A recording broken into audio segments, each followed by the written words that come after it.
Rádio Rio de Janeiro, a emissora da Fraternidade, passa a apresentar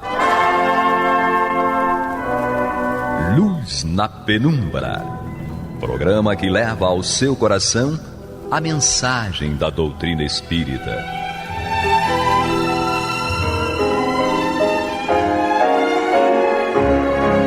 E com vocês, Eduardo Araújo, para o estudo de O Livro dos Médiuns, da obra codificada por Allan Kardec.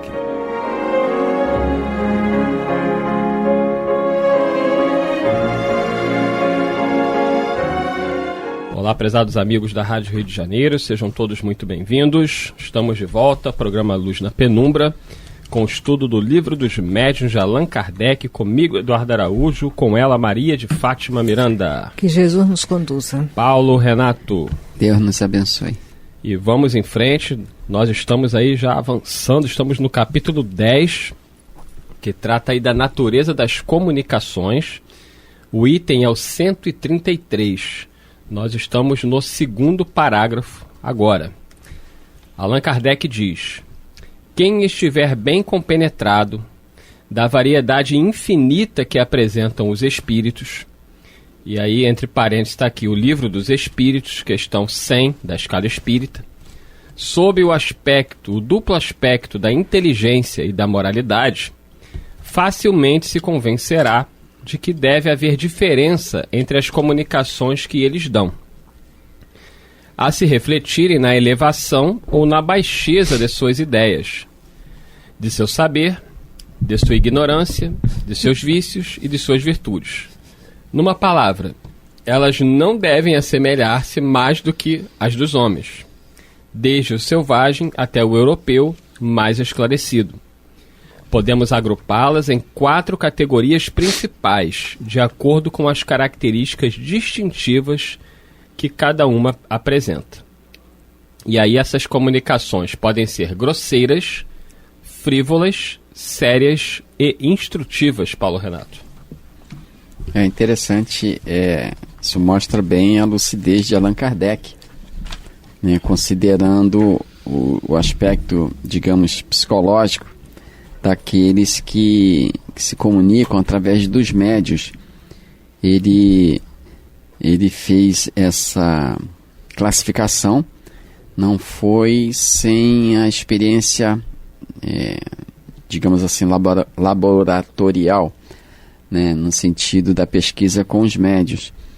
Ele consultou diversos espíritos por diversos médiuns e recebeu uma série de comunicações, e analisando-as ele observou que muitas daquelas comunicações não tinham o caráter tão somente instrutivo. Muitas eram grosseiras ou frívolas, né, e isso dizia respeito especialmente ao próprio espírito. Muito embora saibamos que o médium também tem dá alguma contribuição na mensagem que recebe. Ele pode ir a ponto de desnaturar, digamos assim, a mensagem, né? Se o médium for uma pessoa viciosa, dada a expressões de ofensa, que ofendem, né, ele naturalmente pode filtrar o pensamento do espírito com as suas próprias expressões, né, e se ele insistir nisso, os espíritos comunicantes acabam, os bons espíritos acabam por deixá-lo, né, à mercê de espíritos que se afinem com aquele modo de viver, de se expressar. Mas eu acho interessante essas classificações de Allan Kardec, mostrando que realmente ele teve um trabalho imenso, né, de pesquisa, de comparação das comunicações, de modo que ele fez toda essa... uma classificação que realmente deve ter, com certeza, tomou muito tempo dele, não só tempo físico, mas como tempo mental. A própria referência que ele dá aqui, da pergunta 100 do Livro dos Espíritos, quando ele coloca lá aquela, digamos, hierarquia dos espíritos, coloca lá as categorias, as classes, espírita, né? A escala, aquilo ali também foi uma coisa que, por certo, deu muito trabalho de pesquisa, muitas noites não dormidas ou mal dormidas, porque avançava a noite adentro nos estudos, né? Então é interessante esse trabalho do pedagogo, né, que era Allan Kardec. Vamos continuar, né? O Eduardo fez uma pausa por necessidade. O item 134. Comunicações grosseiras são as concebidas em termos que chocam o decoro. Só podem provir de espíritos de baixa estofa, ainda cobertos de todas as impurezas da matéria, e em nada diferem das que provenham de homens viciosos e grosseiros. Repugnam a quem quer que não seja interiormente baldo de toda a delicadeza de sentimentos, pela razão de que, acordemente com o caráter dos espíritos, elas serão triviais, ignóbeis, obscenas, insolentes, arrogantes, malévolas ou mesmo ímpias. Então, essas grosseiras, ele ainda faz uma subdivisão. A gente observa novamente que é o que Kardec colocou, e a gente está sempre repetindo, que os espíritos são as almas dos homens que viveram na Terra. E muitos insistem em permanecer com a sua maneira de viver, né? Muitas pessoas desencarnadas permanecem com seu linguajar viciado, seu linguajar chulo, como ele fala aqui, que chocam ao decoro, né? Linguajar, como ele diz aqui, obscenos muitas vezes. Muitas vezes os espíritos fazem questão de permanecer com esse tipo de identidade, sem se preocuparem, como não se preocupavam quando estavam encarnado, desencarnado também, embora numa realidade maior, eles também não se preocupam ou preocuparam em melhorar a sua forma de se exprimir. E a gente observa que esses espíritos, por certo, não são aqueles abrigados nas colônias de estudo e tratamento. Sim. São espíritos que frequentam outros ambientes na esfera espiritual, ambientes que os acolhem com muita naturalidade, que as expressões e o comportamento deles não é estranhável. Então é preciso que a gente faça essa distinção, porque às vezes a gente pensa que tudo é colônia espiritual bem ajustada, a colônia do bem, do trabalho, e acha que espírito que se expressou dessa forma aqui, que Kardec coloca como comunicações grosseiras, a pessoa começa a pensar que são espíritos saídos dessas áreas de trabalho e de estudo de regeneração. Não, eles não saíram dessas áreas, saíram dos seus ambientes próprios na esfera espiritual. Isso mesmo. Continuando, o item 135. As comunicações frívolas emanam de espíritos levianos, zombeteiros ou brincalhões, antes maliciosos do que maus, e que nenhuma importância ligam ao que dizem. Como nada de indecoroso encerram, essas comunicações agradam a certas pessoas, que com elas se divertem, porque encontram prazer nas confabulações fúteis, em que muito se fala por nada dizer.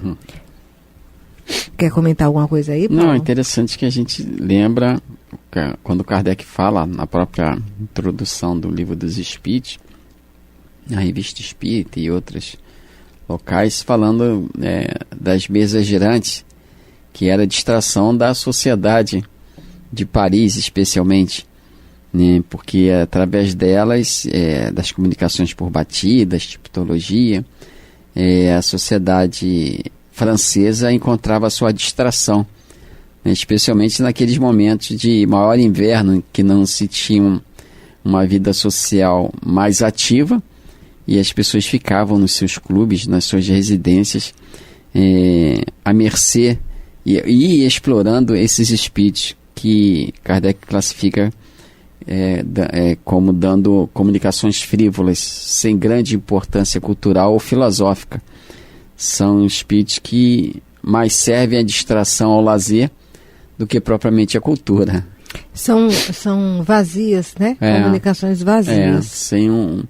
sem um valor espiritual maior, sem um valor instrutivo maior, porque às vezes não é nem um valor espiritual, mas a pessoa desencarnada pode dar uma boa informação, né? Pode trazer do mundo espiritual determinadas notícias boas, como, por exemplo, falar dele mesmo, do seu momento de desencarne, o que ele encontrou. Isso é uma informação instrutiva relevante. Falar que conhece pessoas no mundo espiritual que se assemelham a ele. O espírito poderia falar, aqui de vez em quando vem instrutores espirituais nos socorrer, mas a gente não está interessado em socorro, não. Como disse o próprio Gregório Augúbio no livro Libertação. Né, ele falou, somos milhões que não queremos ajuda. Né, o que fazer com eles? Então ele argumenta com o Gúbio nesse sentido. Ele fala, a gente reconhece isso, aquilo, outro, mas não estamos interessados. Não queremos a sua ajuda. Temos plena consciência do que somos, criminosos vigiando criminosos, na expressão dele, e estamos felizes assim, não queremos a ajuda dos filhos do Cordeiro. Né? Então, essas comunicações de espíritos desse nível, elas poderiam ser bem úteis, mesmo sem grande valor espiritual, mas seria uma pesquisa interessante para Kardec analisar. Nós estamos estudando o item 135 na metade dele, onde Kardec continua dizendo, tais espíritos saem-se às vezes com tiradas espirituosas e mordazes, e por entre falácias vulgares dizem não raro duras verdades que quase sempre ferem com justeza. A gente lembra de novo aquele Zéfiro, sim, que se comunicava lá na família. Kardec diz que às vezes ele usava essas expressões aqui, né? Que ele, às vezes, ele dava grandes instruções, embora fosse um espírito familiar e que, entre aspas, distraía a família, né? Então Kardec reconhece nele algum valor cultural, pelo menos. Depois ele se comunica dizendo que não apareceria mais, que iria reencarnar. É interessante porque nós observamos a sensibilidade de Kardec de observar que um espírito, ele necessariamente não está ligado somente num traço de comportamento e personalidade. Ele traz vários traços, não é? E observando, no nosso caso, na escala espírita, os espíritos imperfeitos que nós somos, né? Alguns já não são mais tão levianos, mas ainda são neutros. Outros são, né? É muito mesmo. Interessante. Mostra bem essa escala espírita que essa classificação não é fechada. Ninguém está dentro de uma caixinha de espírito imperfeito e só tem aquele tipo de vivência. Kardec mostra bem lá que a fase seguinte guarda traços, resquícios da fase anterior. Então, hoje nós estamos, nós os espíritas cristãos, nós estamos com o raciocínio ou com o desejo no céu, mas os nossos pés ainda estão bem fincados na terra. No lodinho da terra. E nos comprazemos nele. Tanto é assim que qualquer contrariedade nas questões materiais que sabemos ser de secundária importância, a gente se desgasta emocionalmente, a gente se aborrece, né? Mas também nós estamos nas nossas casas de oração, pedindo a Deus proteção. Então nós estamos não estamos nem tanto ao céu nem tanto à terra, mas estamos ligados aos dois. Interessante. Tipo assim, nós já estamos começando a amar no departamento da razão. Na emoção, nós ainda não conseguimos trazer na nossa vivência. Não é? Mas é importante que pela razão já idealizemos isso, porque aos poucos nós vamos fazer essa viagem de aperfeiçoamento. A razão é que vai nos impulsionar, essa razão esclarecida, ela que vai nos impulsionar ao progresso. Sem ela, não faríamos o progresso. Porque a pessoa pode dizer assim, mas de que adianta ter a razão esclarecida se continua praticamente fazendo o mesmo? Não adianta muito, porque ela vai ser o nosso novo guia, o nosso novo leme. Isso. O Eduardo já se materializou aqui. Estou de volta. Só para concluir o item 135, em torno de nós pululam os espíritos levianos, que de todas as ocasiões aproveitam para se intrometerem nas comunicações. A verdade é o que menos os preocupa. Daí o maligno encanto que acha em mistificar os que têm a fraqueza e mesmo a presunção que neles crê sob palavra. As pessoas que se comprazem nesse gênero de comunicação naturalmente dão acesso aos espíritos levianos e falaciosos. Delas se afastam os espíritos sérios, do mesmo modo que na sociedade humana os homens sérios evitam a companhia dos doidivanas. Aí concluindo, Eduardo. Então vamos nós. Então agora o item 136. Isso. As comunicações sérias. Allan Kardec diz: as comunicações sérias são dignas de atenção quanto ao assunto e elevadas quanto à forma. Toda comunicação que exclui frivolidade e grosseria e que tem em vista um fim útil, mesmo que seja de caráter particular, é uma comunicação séria, o que não significa que esteja sempre isenta de erros. Nem todos os espíritos sérios são igualmente esclarecidos. Isso aqui é interessante, né? Isso. Porque eu vou até marcar aqui no meu livro eletrônico. A frase é: nem todos os espíritos sérios são igualmente esclarecidos. Há muitas coisas que eles ignoram e sobre as quais podem enganar-se de boa fé. É por isso que os espíritos verdadeiramente superiores nos recomendam, sem cessar, que submetamos todas as comunicações ao controle da razão e da mais rigorosa lógica. Interessante isso aí, ô Miranda, porque o espírito pode ser sério, mas não necessariamente ele é esclarecido. É porque esse esclarecimento é uma conquista, é uma reflexão das experiências quando já se tem a maturidade de fazer essa abstração do que viveu, não é? O espírito pode ser sério porque ele já está buscando uma responsabilidade nas escolhas dele. Mas esse esclarecimento, que é a luz do conhecimento, fazendo claridade nas suas escolhas e já de uma forma que irradia naqueles que estão à volta dele, trazendo, qual é a palavra que eu vou usar? Trazendo compreensão das coisas, né? Então ele é sério porque ele já não se compraz mais na leviandade, na frivolidade, nas brincadeiras. Ele está realmente desejoso de sair desse nível de condição. Mas não é esclarecido porque ainda não acessou determinados esclarecimentos que vai fazer dele um instrumento lúcido por onde ele passar. E aí, Paulo Renato? Justamente nós também somos pessoas sérias, mas sim, eu acredito, né? Temos nossos equívocos.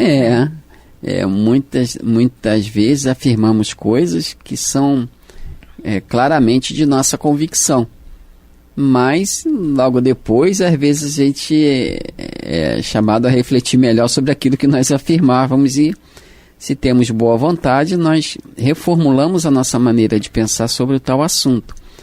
Então, acho que a questão aí não é nem desconhecer assunto, é reconhecer que desconhece. Sim, sim. Né? Então, acho que a pessoa séria não é aquela que tudo responde com precisão, mas aquela que diz, sobre esse assunto, os Espíritos mostram isso bem no livro dos Espíritos. Ele fala, sobre esse assunto eu conheço até aqui. Não posso falar do que eu não conheço, né? Mas vou investigar, vou pesquisar, e em outra oportunidade posso dar uma resposta mais precisa. E às vezes a gente se engana achando que tem que saber tudo, né?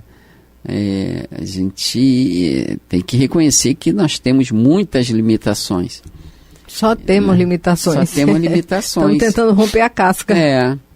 Então, às vezes, a gente assume uma estatura espiritual que nós não possuímos. E, às vezes, sem intenção, alguém nos coloca no nosso nível de tamanho, né? Às vezes a pessoa levanta uma questão e a gente fica sem saber como responder, buscando a resposta, mas não consegue. E às vezes fica inibido, fica com vergonha de não conhecer. Então é importante a gente falar sobre esse assunto. Eu já pensei sobre ele, realmente também não obtive a resposta. Estou pesquisando, estou estudando. Então isso é interessante, porque isso mostra que nós estamos realmente com boa intenção. Não estamos dando precipitadamente qualquer resposta. É o que o Erasto alerta, não é? que a gente fique aberto para reconhecer as limitações que cada um de nós carrega e aberto também para aprender, porque estamos ainda muito incipientes. Justamente. Não é o fato de nós termos decorado aquela passagem das obras básicas que a gente vai ter condições de fazer raciocínios superiores sobre todos os assuntos. A gente observa o Chico Xavier no Pinga Fogo, nos 2 Pinga Fogos, e ele fala que a presença de Emmanuel ali é constante, né, para suprir as deficiências dele. Muita coisa ele respondeu por ele mesmo, como ele mesmo dizia, 40 anos de mediunidade estudando, né, as próprias psicografias deram a ele uma certa cultura, mas ele não sabia tudo. As questões que ele não sabia, Emmanuel, André Luiz e outros benfeitores intervinham e falavam por ele, através dele.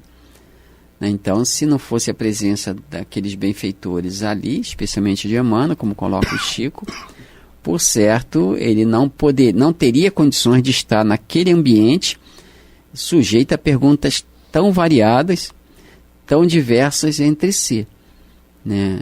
Que foi perguntado desde as questões propriamente espirituais a questões sobre justiça, né?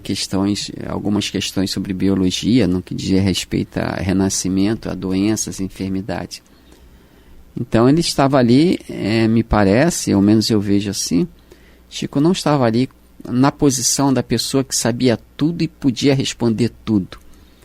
Ele estava preocupado com a situação, com certeza, mas fora convidado e o benfeitor Emmanuel sugeriu que ele fosse, mas com certeza ele estava ali naquela posição de vigilância. De vigilância, mantendo a consciência sempre atenta e buscando, não só nele, mas nos amigos espirituais, as melhores respostas. Não aquelas mais elaboradas filosoficamente, mas aquelas que podiam atender aqueles que estavam vendo, ouvindo Chico, porque acima de tudo a palavra dele era para consolo. Isso aí, vamos continuar aqui a leitura. Allan Kardec diz o seguinte: com relação às comunicações sérias, precisamos distinguir as verdadeiras das falsas, o que nem sempre é fácil, porquanto é graças à própria gravidade da linguagem que certos espíritos presunçosos ou pseudo-sábios, e tem gente que acusa o Emmanuel de pseudo-sábio, acreditem, mas é verdade, espíritas, irmãos nossos, procuram impor as mais falsas ideias e os mais absurdos sistemas. Só um instantinho. Como diz o próprio Allan Kardec no Livro dos Espíritos, que apresentem coisa melhor que nós os seguiremos. Deixaremos Emmanuel e seguiremos. Pois é. Aí a gente pode até parar por aqui, que o nosso horário está terminando, mas o espírito Emmanuel, né, que é acusado por alguns companheiros espíritas de ser um pseudo-sábio, nós vemos a atitude sempre respeitosa dele em relação à obra de Allan Kardec e dos espíritos superiores, né? Até porque ele participou né, da codificação, mesmo que alguns irmãos não aceitem isso. Emmanuel sempre coloca-se à disposição para esclarecer dúvidas. A FEB várias vezes foi consultada, questionou Emmanuel em relação a algumas colocações dele, ele respondeu prontamente, sempre colocando para o Chico que se ele dissesse qualquer coisa que fosse contrária a Jesus ou a obra de Kardec, que o Chico o abandonasse e seguisse com Jesus e Kardec. Aonde que um espírito pseudo-sábio ia dar uma recomendação dessa, Paulo Renato? Jamais, né? Essa tendência de pseudo-sábio é de dominação, de criar um ambiente exclusivo para ele, em que as suas ideias possam florescer. Né? Mas é interessante isso mesmo. O Emmanuel sempre respeitoso com todas as pessoas, com aqueles que concordavam com ele, com aqueles que não concordavam, mesmo com aqueles que magoavam, ofendiam o seu médium. Ele sempre solicitava ao Chico Xavier a paciência, a tolerância, porque aqueles que ofendiam também eram irmãos nossos, necessitados de paciência. E nós respeitamos também, mas temos que esclarecer. Isso. Então chegamos ao final de mais um programa. Na semana que vem a gente retorna desse parágrafo aí, onde Kardec diz com relação às comunicações sérias, tá bom? Então a gente vai retornar semana que vem deste parágrafo. Muita paz a todos e até lá. Que Jesus nos conduza. Nosso Senhor Jesus Cristo nos abençoe. Você está ouvindo o programa Luz na Penumbra.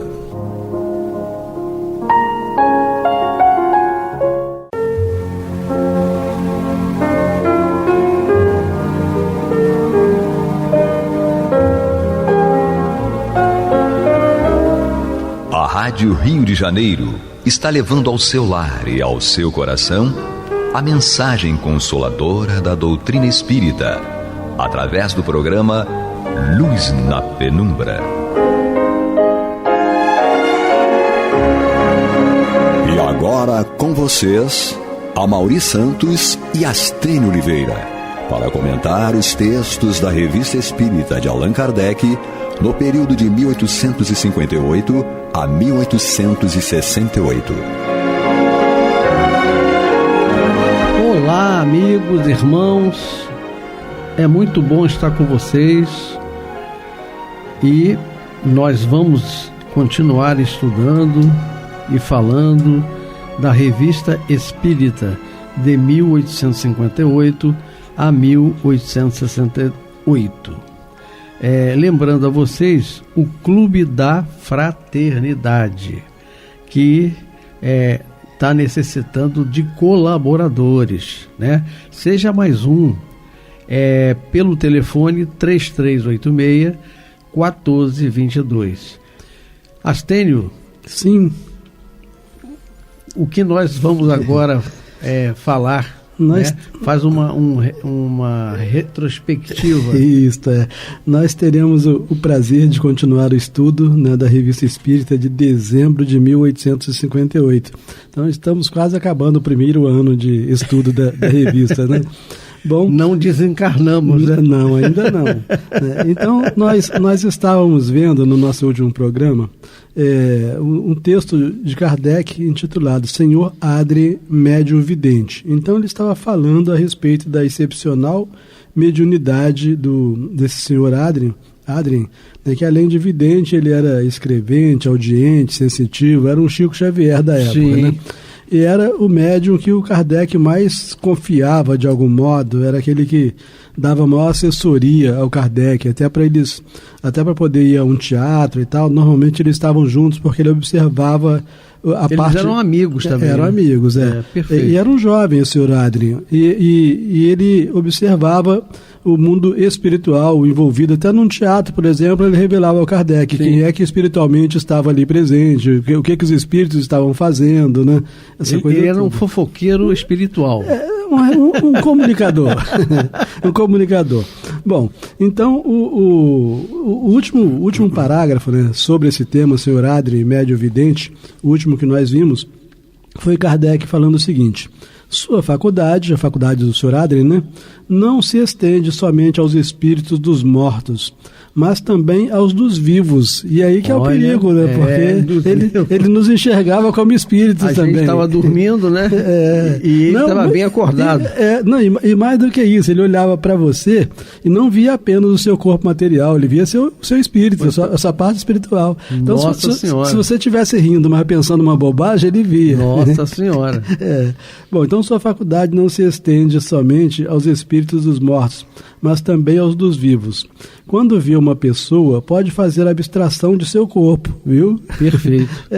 O espírito então lhe aparece como se dele estivesse separado, podendo com ele conversar. Ele via como se fosse um raio-x.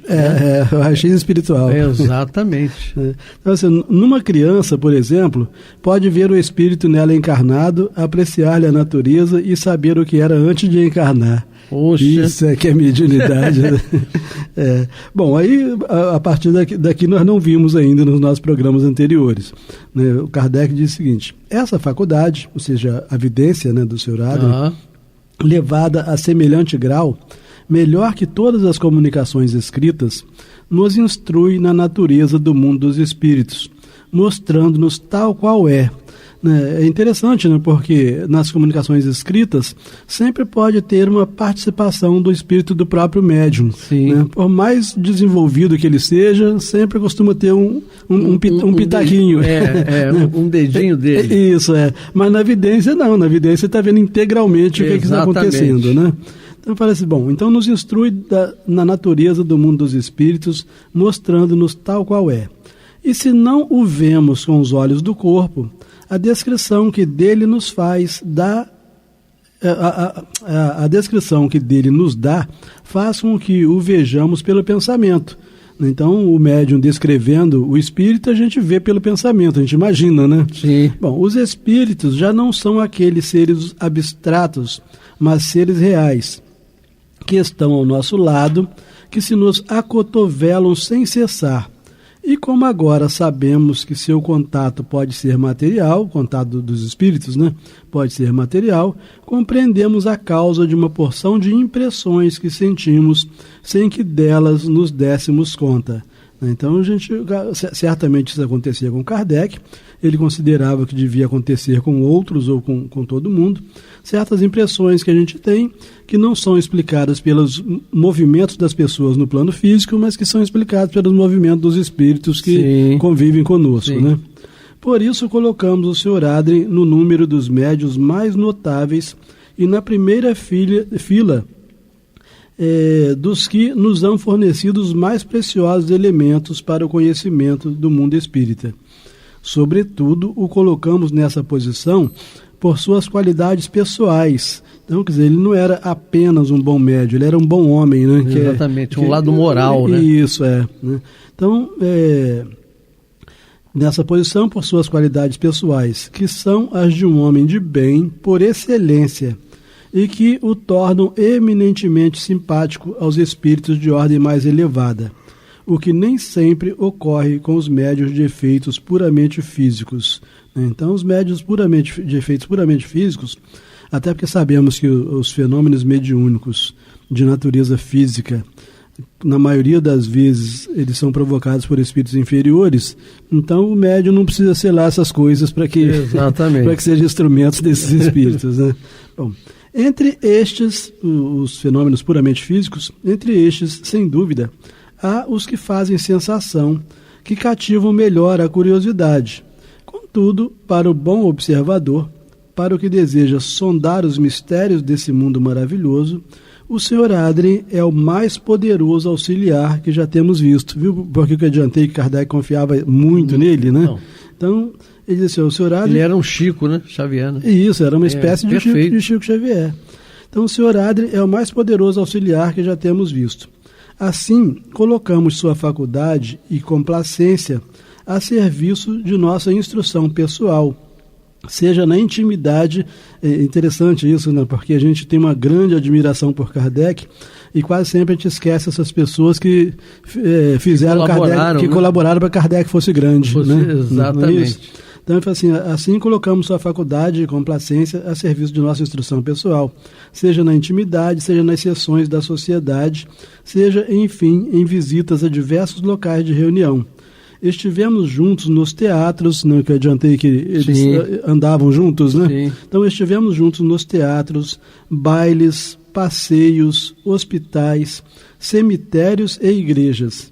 E assistimos a enterros, casamentos, batismos. Então, Kardec tinha uma vida social intensa, né? Não só ainda tinha tempo a ler, né? Então, estivemos juntos nos teatros, bailes, passeios, hospitais, cemitérios e igrejas. Assistimos a enterros, casamentos, batismos e sermões. Em toda parte observamos a natureza dos espíritos que ali vinham reunir-se, estabelecendo conversação com alguns deles, interrogando-os e aprendendo muitas coisas que tornaremos proveitosas aos nossos leitores, porquanto nosso fim é fazer com que penetrem como nós nesse mundo tão novo para todos. Acho que no livro dos médiuns, Kardec narra um desses episódios, deve ter ocorrido com a presença desse médium, embora lá ele não fale qual era o médium, em que havia uma apresentação de balé, né, num teatro, e o médium descrevia para ele os instrutores, os mentores espirituais das dançarinas, né, e tal, como é que eles faziam, e até outros espíritos também dançarinos que estavam presentes, essa coisa toda. Bom, o microscópio revelou-nos o mundo dos infinitamente pequenos, do qual não suspeitávamos, embora estivesse ao alcance de nossas mãos. Da mesma forma, o telescópio mostrou-nos uma infinidade de mundos celestes que não sabíamos que existiam. O Espiritismo descobre-nos o mundo dos espíritos, que está por toda parte, ao nosso lado como nos espaços, mundo real que reage incessantemente sobre nós, né? Então, na parte do texto que nós lemos no programa anterior, Kardec diz que ele, andando pelas ruas, ele observava não só os homens andando pelas ruas, mas os espíritos andando pelas ruas. Então, o mesmo movimento humano, ele observava o movimento espiritual, né? Os espíritos que acompanhavam os homens, ou que simplesmente não faziam nada, né? E estavam presos ali, né? Presos quase sempre espontaneamente, né? Porque não quer... Você vendo espírito... E ver uma multidão, né? É como o Paulo falou, né? Nós estamos cercados por uma multidão invisível. Cuidado, uma multidão vos observa. Né? Exatamente. E aí, e a gente vê nos livros do André Luiz e tal, que é assim mesmo, né? Exatamente. É interessante porque, como espírito, não precisa ir ao supermercado, não tem que pagar aluguel, né? Então, para ele poder arrumar ocupação, tem que ser espírito maduro mesmo, né? Exatamente. Porque, sendo espírito vulgar, o que ele mais quer é não fazer nada, né? Mas um dia ele se cansa de não fazer nada. E aí começa a fazer. Bom, e aí terminamos então a parte do texto Senhor Adrien, Médium Vidente, e entramos num outro texto intitulado Um Espírito nos Funerais de Seu Corpo. Então a gente vê que depois de Kardec, né, com as outras obras complementares, isso ficou muito claro para a gente, né? Principalmente as obras do André Luiz, do Manuel Filomeno de Miranda, né? Isso para falar aqui no Brasil, né? Que não conhecemos obras correspondentes de outros países, né? Pelo menos eu não conheço. Bom, mas aí aqui, já na época de Kardec, essa revelação a respeito de um espírito que estava presente nos funerais do seu próprio corpo, né? E esse é o título. Aí tem um subtítulo que é Estado da Alma no Momento da Morte. Obviamente que bem sabemos que o estado da alma no momento da morte varia ao infinito, né? Perfeito. Os espíritos já nos disseram que existe um tipo de morte para cada tipo de pessoa. Tá? Então não dá para... Nunca há uma morte igual a outra. Não dá. Exatamente, não há, é igual a impressão digital. É verdade. Né? Então não dá para alguém dizer o que acontece no momento da morte é X. Né? Pode ser X elevado a muita coisa. Né? Exatamente. Bom, então o Kardec diz o seguinte: os espíritos sempre nos disseram que a separação da alma e do corpo não se dá instantaneamente. Então, uma coisa que a gente deve observar aqui, que não foi um único espírito que falou com Kardec que a separação da alma e do corpo não se dá instantaneamente. Foram muitos espíritos, né, porque ele diz os espíritos. E se foram muitos espíritos, deve ter sido através de muitos médiuns, né, ou de vários médiuns, né, que vem o chamado controle universal da doutrina dos espíritos, né, para não sair revelando como verdadeiro o que o primeiro espírito falou na primeira reunião. Exatamente. Então, os espíritos sempre nos disseram que a separação da alma e do corpo não se dá instantaneamente. Algumas vezes começa antes da morte real, durante a agonia. Então, a separação pode dar-se antes da morte real, durante a agonia. A gente tem ao conhecimento, né, de alguns espíritos, grandes espíritos, que normalmente essas exceções, essas regras só se dão com grandes espíritos, em que Joana d'Arc, por exemplo, no momento em que foi lançada na fogueira, o espírito já tinha se desprendido, né? Sim. Nós vemos lá nos romances de Emmanuel, né, as mortes de Pedro, né, de Paulo, etc., que antes que o corpo eliminasse o último vestígio de vida, já estavam longe já estavam longe, e não sentiram nada. Isso. Então, algumas vezes começa antes da morte real, durante a agonia. Quando a última pulsação se faz sentir, o desprendimento ainda não se completou, operando-se mais ou menos lentamente, conforme as circunstâncias, e até sua completa liberação, experimenta uma perturbação, uma confusão que lhe não permitem dar-se conta de sua situação. Então, essa perturbação é muito difícil alguém se livrar dela, né? A perturbação que se dá no momento em que começa a ocorrer a separação entre o corpo e a alma, né? Então, isso aqui só espíritos de escola se livram dessa perturbação. Obviamente que nós já aprendemos também, no Livro dos Espíritos, que essa perturbação pode demorar de alguns minutos até séculos, né? Não é isso? Então, dependendo do seu nível de agarramento com a matéria... Isso a gente pode observar, Stêndio, no momento da separação, por exemplo, das pessoas comuns que passaram pela experiência. Por exemplo, daquele avião que caiu. Sim. Então, se as pessoas tinham méritos, né, adquiridos até aquele momento, certamente Deus fez-as retirar para não ver aquele choque. Sim. Agora, quem não tinha mérito ainda, passaram realmente pelaquela perturbação, aquelas coisas. Então, todos desencarnando do mesmo modo, não têm as mesmas sensações. Sim, né? Sim. Então, voltando aqui. Então, até a sua completa liberação, experimentam uma perturbação, uma confusão que lhe não permitem dar-se conta de sua situação. Encontra-se no estado de alguém que desperta e cujas ideias são confusas. Tal estado nada tem de penoso para o homem cuja consciência é pura. Mas nota que ele não fala cuja consciência é mais ou menos, não. Mais ou menos. Senão a gente está com a consciência mais ou menos e está achando que já está bom, não é isso? Então, tal estado nada tem de penoso para o homem cuja consciência é pura. Sem saber explicar bem o que vê, está calmo, esperando, sem temor, isso para a consciência pura, né? Sim. Então, sem saber explicar bem o que vê, está calmo, esperando sem temor o completo despertar.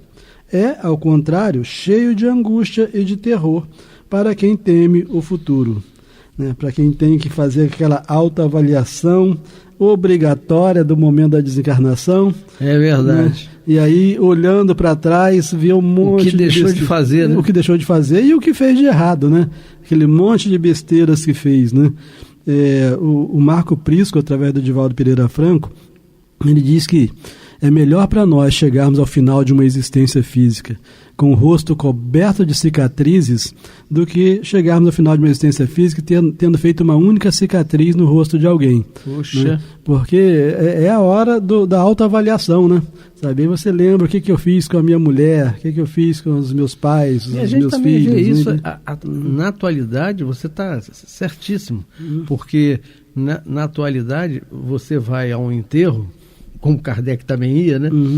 E aí você vê aquelas cenas lindas, né? O cara caindo, o cara... morreu, não sei o quê. Por que me deixou agora? Porque me deixou. E aí eu também vi depoimentos de algumas pessoas que perderam um ente querido. Por exemplo, um cantor que morreu, ele fazia dupla. E a dupla se magoou com o atual cantor. E ele morreu, né? E aí o outro disse assim: se eu tivesse tempo, e eu me arrependo muito, eu teria dito para ele que estava tudo sanado, estava tudo perdoado. Então, ele esperou quase o último momento, o cara morreu e não falou. Entendeu? Então, nós perdemos muitas oportunidades de liquidarmos um assunto. Deixamos para a próxima. E aí complicamos o nossa destino, vida, a nossa existência. Aí prossegue Kardec dizendo o seguinte: então nós estamos estudando um espírito nos funerais do seu corpo e o subtítulo Estado da Alma no momento da morte. Diz Kardec assim: dizemos que a duração dessa perturbação é variável. É bem menor nos que, durante a vida, já elevaram seus pensamentos e purificaram a alma, sendo suficientes 2 ou 3 dias, mesmo assim ainda tem um tempinho ainda, 72 horas. Sendo suficientes 2 ou 3 dias, enquanto a outros são necessárias, por vezes, 8 dias ou mais. Não, mas nós temos outros textos do próprio Kardec. Então a gente sabe que na Revista Espírita ele estava fazendo um balão de ensaio, né? Sim. Mas nós temos outros textos dizendo que essas variações são muito maiores, né? Tanto para menos quanto para mais, né? Sim. Então aqui, por enquanto, ele só tinha essa informação aqui. Então, assim, sendo suficiente 2 ou 3 dias, enquanto outros são necessários, por vezes, 8 dias ou mais. Temos presenciado frequentemente esse momento solene e sempre vimos a mesma coisa. Obviamente que o vimos do Kardec aqui, ele não era médium vidente, né? Ele sabia através dos médiuns que descreviam para ele, como a gente viu no texto anterior. É verdade. Tá certo? Então temos presenciado frequentemente esse momento solene e sempre vimos a mesma coisa. Não é, pois, uma teoria, mas o resultado de observações, desde que é o espírito quem fala e pinta a sua própria situação. Eis a seguir, então, quando a gente vê a situação do outro, a gente bota a barba da gente de molho, né? Porque Deus não tem uma lei para cada um, é uma lei só para todos, exatamente. Né? Aprendemos... É a unicidade. Isso, a unicidade da lei. Da lei divina, né? Então, se com os outros é isso que acontece, é isso que acontecerá conosco, né? Exatamente. Fiquemos em alerta, orai e vigiai. Eis a seguir um exemplo muito mais característico e interessante para o observador, já que não se refere a um espírito invisível escrevendo por meio de um médium, mas a um espírito que é visto e ouvido na presença de seu corpo, seja na câmara mortuária, seja na igreja, durante o serviço fúnebre. Então aqui Kardec coloca 2 pontos, né, para trazer essa descrição, né? Ele fala, eis a seguir um exemplo. Então ele vai descrever o exemplo. Assim, o senhor X acabava de ser acometido de um ataque de apoplexia. Algumas horas depois de sua morte, o senhor Adrien, esse médium que nós vimos no texto anterior, né?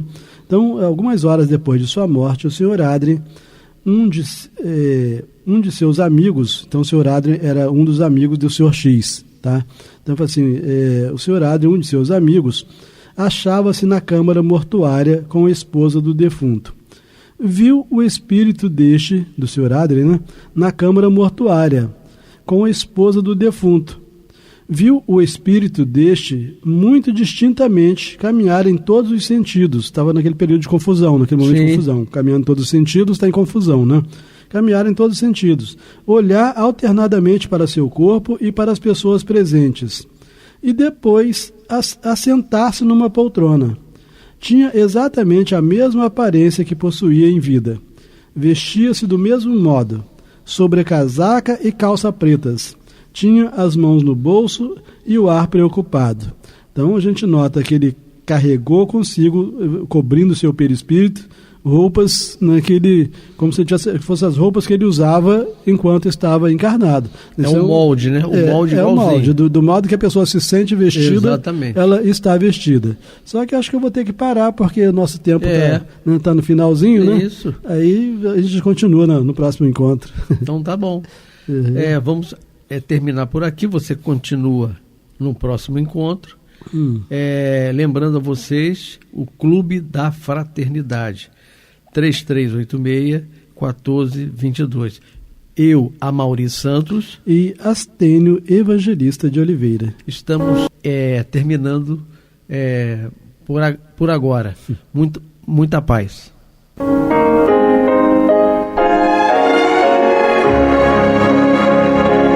E vamos ouvir agora a prece de encerramento de nosso programa, na voz de Geraldo de Aquino. Jesus, dá-nos coragem para a luta, piedade para os insultos e misericórdia para as injustiças e ingratidões. Limpa nossa alma de inveja e ambições mesquinhas, de ódio e de vingança o nosso caminho. E que dentro em pouco, ao recolher-nos de novo ao calor do nosso leito, para que o sono nos dê a paz e o esquecimento das tristezas humanas, possamos sentir, Senhor, no mais íntimo de nosso ser, a doçura indefinível do Teu amor e a grandeza incomparável da Tua divina presença. Que assim seja.